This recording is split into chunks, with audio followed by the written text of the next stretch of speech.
I hope that wherever you are enjoying your Valentine's Day. So today I want to talk about the lessons that I've learned through, and also I want to just talk about how I survived day. I'm not sure if I should say I survived it because the day is still not over yet. But let me start with the lessons that I have learned this week. The first thing is that your thoughts is not as your thoughts are not as important as your actions. And I know that we are always taught to think positively, to think thoughts that are high vibes, but the truth is your thoughts do not matter as much as the actions. So think of the time you were so angry and you wanted to kill your ex, but you decided to not do it. You decided that, you know what, I don't want to go to jail. Let me just compose myself and calm myself down.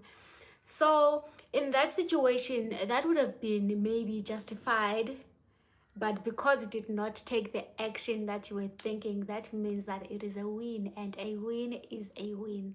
So one thing I have learned this week is I'm actually able to switch the thoughts and the moods, right?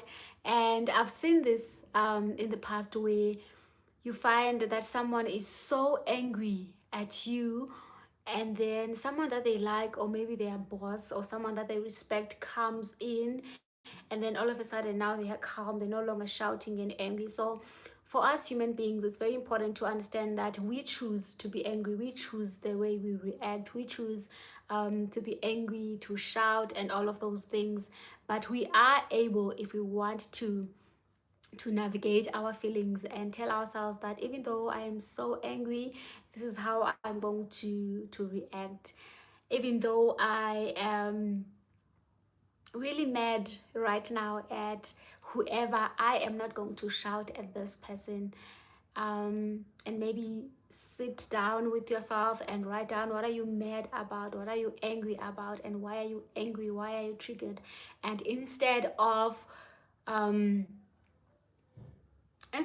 just being so rude at someone and shouting at them, realizing that I am in control of my emotions, I am able to change my emotions from anger to something that I feel like is going to be more beneficial for me. Hi Cleo, how are you doing? Thank you so much for joining in.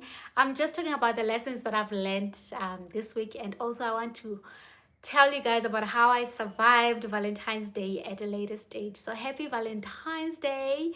I hope you're having a beautiful day wherever you are. So the second lesson that I have learned this week is the fact that peace for me is more important than stimulation. I've realized that I was so addicted to TikTok and Instagram. I was constantly logging in and downloading some clips there and wanting to share them with my friends on WhatsApp. And I felt like that was draining my energy so much. So one of the things that I did this week to make sure that I prioritize my peace was to delete those apps, right? Hi, Andrea. And it's not easy when you delete the apps used to, but it's very important that sometimes you take a step back from social media and allow yourself to just sit with your thoughts. And one thing I've done for myself is I've also replaced the apps with Audible. So Audible is this app where you find books that you like, and then you listen to those books. For me, I don't really like reading the physical book. I love listening because I can listen while I am walking. I can listen while I'm maybe in a treadmill, or I can listen while I'm playing a game. Thank you so much, Tandy.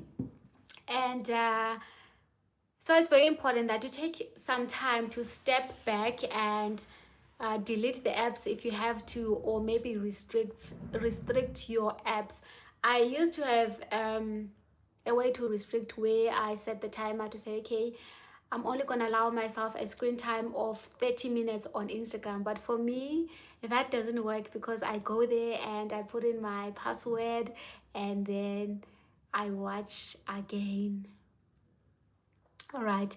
And another thing that I've learned also this week is that God is my source.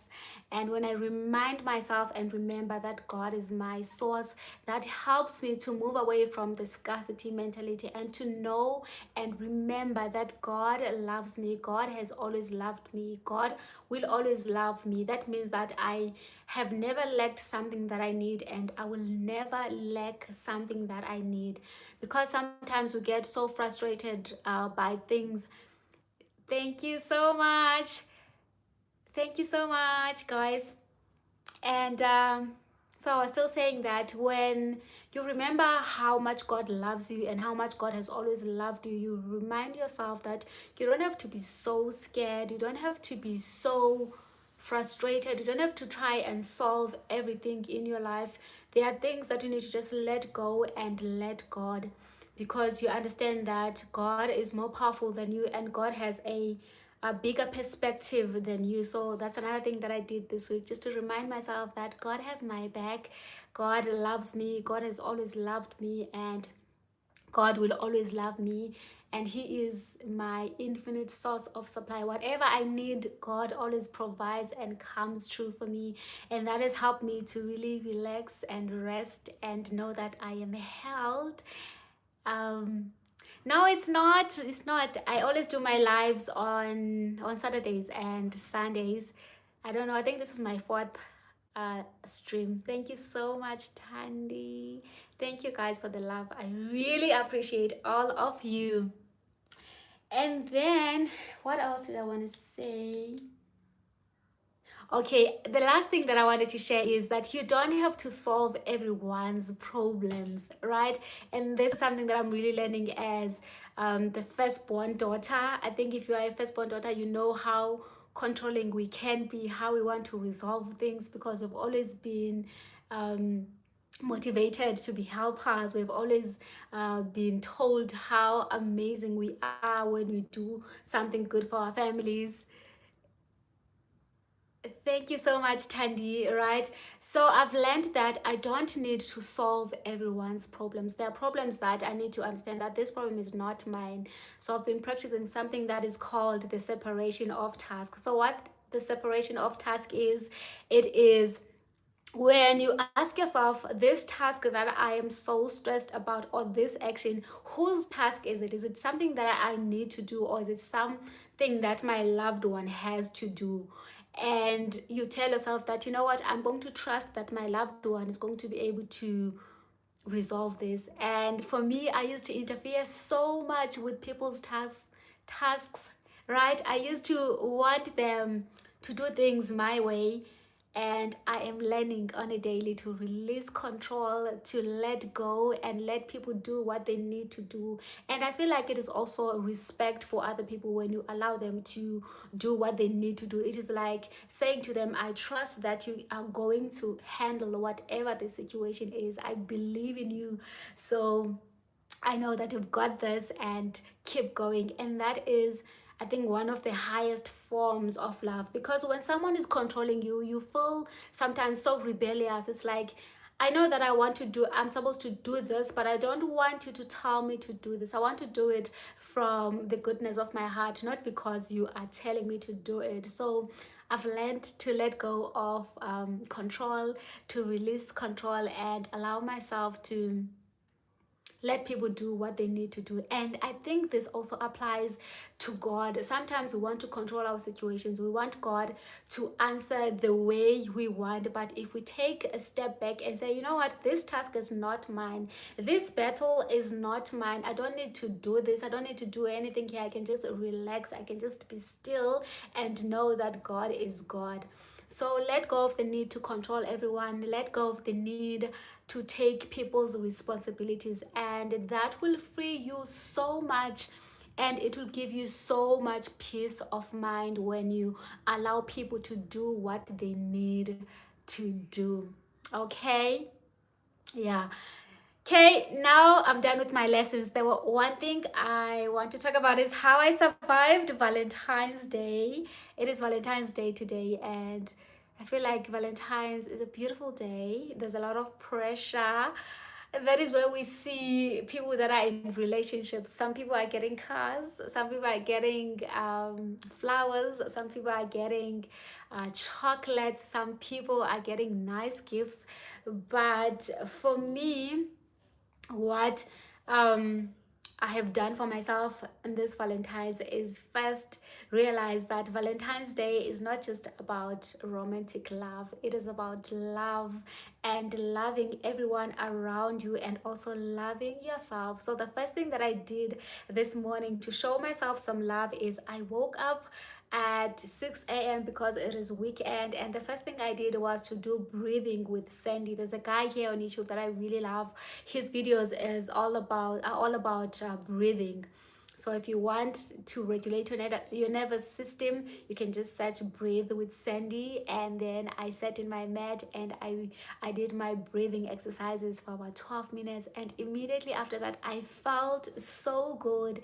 And I love those breathing meditations so much because another thing that we do there is we set the intentions. So today my intentions for the day was to smile more, to laugh more, to have fun, to spread love, to experience love for myself and love for everyone around me. And for me, I have noticed that every day when I set the intentions, I usually have a beautiful day. Intentions are so good. You can even set intentions to say that, okay, today my intentions is to speak positively, maybe about something that you feel like you've been struggling with, or maybe my intentions for today is to just be grateful.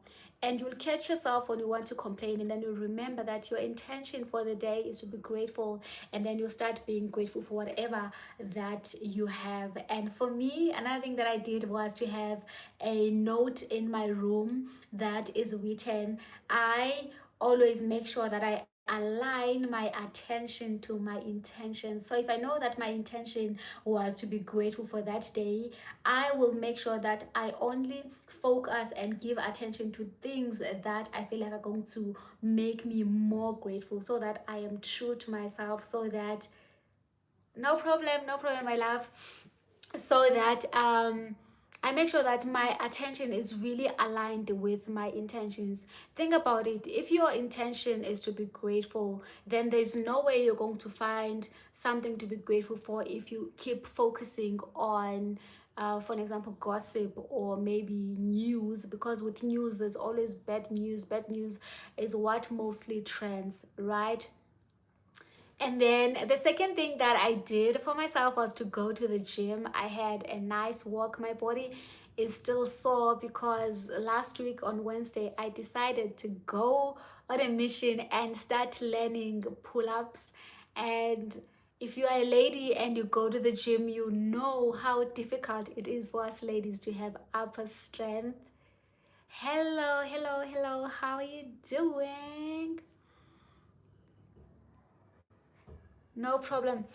Um, so I decided to start learning how to do the pull-ups at the gym. And for us ladies, we love training our lower body because we want the glutes, we want the legs. We don't really care about a big chest and big arms, triceps and biceps. So I only started training my upper body last year. So this year I'm also really serious. I'm doing push-ups, I'm doing pull-ups. So I was doing the jump pull-ups, and now my body, my back, it is so painful.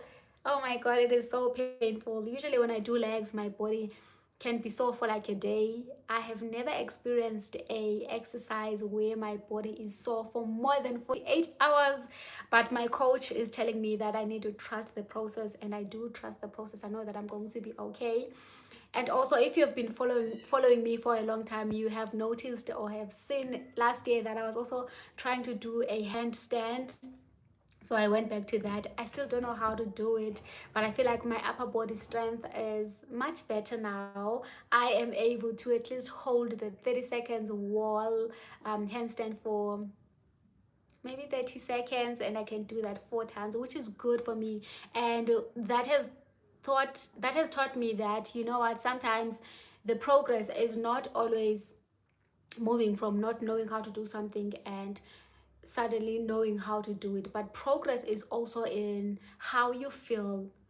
It is also enjoying the journey instead of fixating on the destination, just enjoying where you are and allowing yourself to enjoy the process and know that you are going to get better on a daily.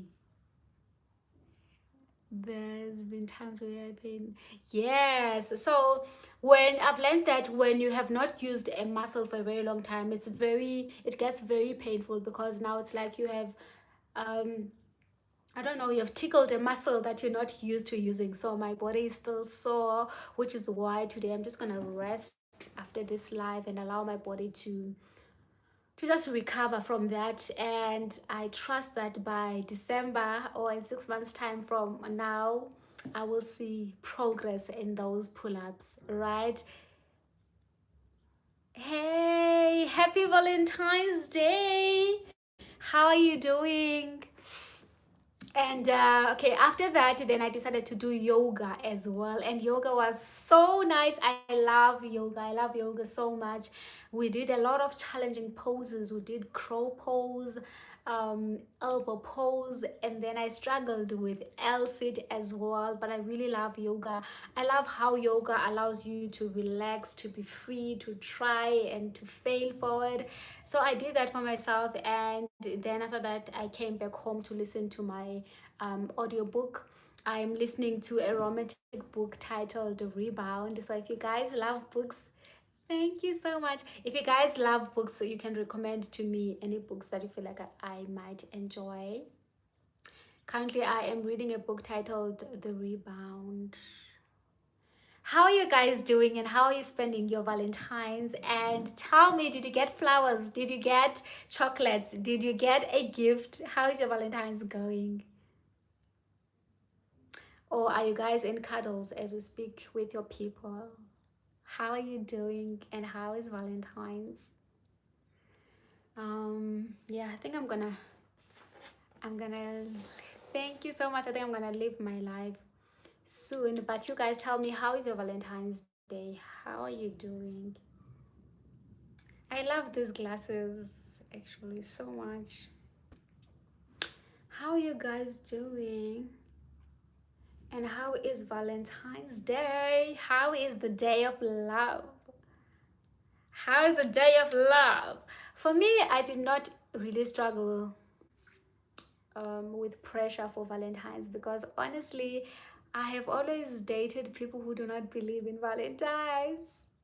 People who are not generous, like in terms of buying gifts and chocolates. So for me, I love spoiling myself, buying things that I love, like chocolates, flowers. But today I'm taking it easy, and it's a bit cold in Johannesburg. So I'm just going to sleep after this live, but I had to do the live and be with you guys because I love all of you. I really appreciate you guys for joining my live. I really love chilling with all of you.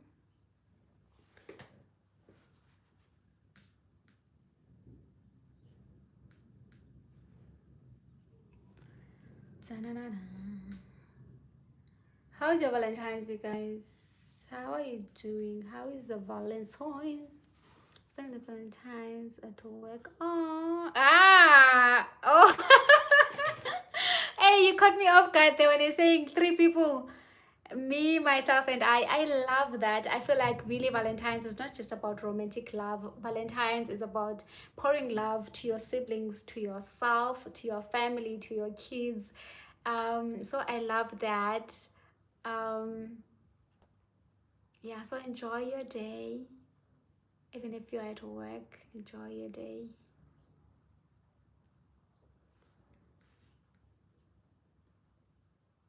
You got me there when you were saying 3 people. I was like, what?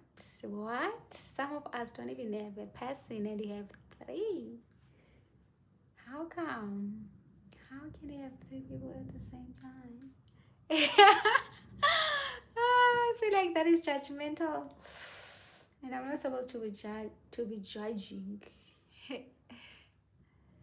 But thank you so much for joining in.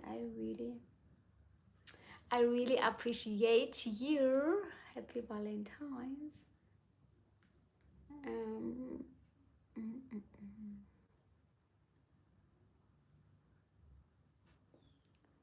Happy Valentine's Day. Happy Valentine's Day. Happy Valentine's Day, guys. Did you guys get flowers? Do you want me to send you flowers? Do you guys want me to send you flowers and chocolates? If I was rich, I would actually send people flowers. My live audience. If I was rich, like in finances, not just in spirit, you know, I'd be delivering flowers. I saw something that was so beautiful actually recently on YouTube. Um, I forgot that lady's name. She has a book titled Bio of the Damn Flowers, but I saw a short that I really loved from her where she was buying flowers and giving them to random strangers, and I felt like that was so beautiful. And also there's another lady that I really love here on YouTube. I just don't know her name, but she cooks like with these big pots, and then she cooks very nice food, and then she delivers that food to the homeless people or like in homes for kids, and I feel like that is so beautiful. And I know that some people don't really like it when you give maybe to underprivileged kids and then you film that, they say that out. But I think it's really nice to see people doing that. Maybe they can blur out the faces, because also I was listening to ASAP, uh, Rihanna's husband, I almost said boyfriend, Rihanna's boyfriend, saying that he used to, I don't know if he was a street kid, but he used to say, he was saying that there's someone who came where he was staying, and then he took them out for movies, and then he was like, wow, you must be rich. And then this person said that, no, I'm not rich, I just love doing this for people, I cannot even make ends meet. And he was saying that it is embarrassing for people who are like living in those places when you come with the cameras, and because they don't really have food, you're not gonna say no to your food. But I love it when people are giving, and for me, I feel like it doesn't really matter if they're filming or not. Maybe they must not film, or maybe if they do, they must play out the faces so that they do not make the people that they're giving to feel embarrassed or humiliated. But I feel like when you are doing something good, if you post that, that is so amazing, that is so inspiring, that is such a good thing to do, and it inspires a lot of people to also do the same, even if they can't really cook for 100 people, but maybe they can give away their lunch to one person at the robots, or maybe they can find one street kid and give them something to eat. So I think it's very nice to see people giving. It's really encouraging, it's really good to see people giving. And because in this day and age, there's a lot of greediness, there's a lot of people that are doing things for themselves. So to see someone being selfless, for me, that is such a beautiful thing to watch. I love it. I love watching people give to the world. Guys, I think I'm gonna love and leave you soon and go and nap. I'm gonna go and nap. Thank you so much for the love, for joining my live. Yeah, I've actually, her name is Tamkur. I don't know how to pronounce, I think it's Tamkur or Tamkur. Yeah, but that lady, she bought flowers, and then she gave her flowers to people on the streets, and also she gave them her book, and I felt like that was so beautiful, that was so heartwarming. Happy Valentine's, guys. I'm going to leave my live now, and then I will come back next week, Saturday or Sunday. I actually did not even feel like filming today, but I thought, you know what, I have promised myself that I'm going to show up every Saturday and do a live, and here I am. And I will see you guys next Saturday. I hope that you have a beautiful, beautiful, beautiful, beautiful Valentine's. Spoil yourself or let your people spoil you, and spread love, spread positivity, and love yourself. And until next time, have a day as beautiful as you are. I love you.